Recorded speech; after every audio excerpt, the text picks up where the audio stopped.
Odvádění odpadních vod prostřednictvím kanalizace je nezbytnou součástí každého moderního města. Aby ale kanalizace fungovala, musí být dodržována pravidla.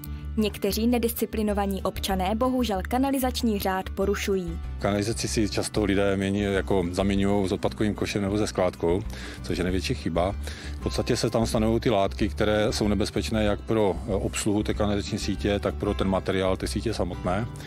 Když to zjednoduším, je zakázáno vypouštět vlastně oleje a tuky, jakékoliv chemické látky, které by mohly mít vliv právě na provoz té kanalizace a samozřejmě taky všechny ostatní věci, které tam nepatří, jako jsou stavební směsi, případně nějaké stavební materiály.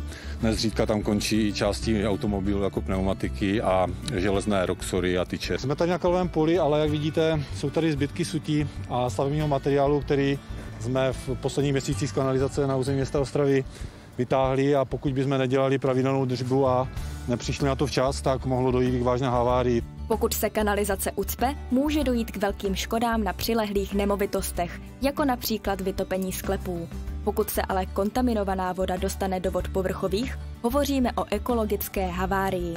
Řešení je několik, snažíme se tomu předcházet, takže snažíme se nějakou osvětou zákazníky informovat o tom, co mohou a co nikoliv. Řešení těch havárií už potom je komplikovanější a záleží na té jednotlivé havárii, která vznikla. Obvykle dochází k vyčištění té kanalizace, někdy ručně, což je dosti náročné, většinou ale proto využíváme strojní čištění pomocí tlakových vozů. Nejen při čištění kanalizací OVAK využívá i čistou elektrickou energii. Všechno, co zde vyrobíme, použijeme zároveň pro celý objekt a například i pro nabíjení kamerových vozidel, které probíhají nebo které dělají kamerové prohlídky v rámci prověření kanalizace na území města Ostravy. Právě i na vylepšení kanalizační sítě poputuje část z letošní rekordní investice města do vodohospodářské infrastruktury.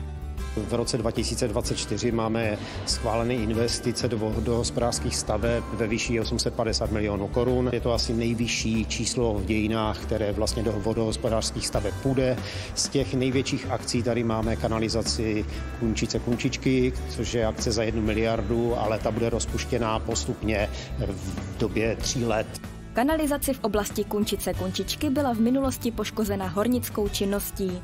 Cílem oprav je eliminace úniků odpadních vod a zamezit zatápění nemovitostí v oblasti.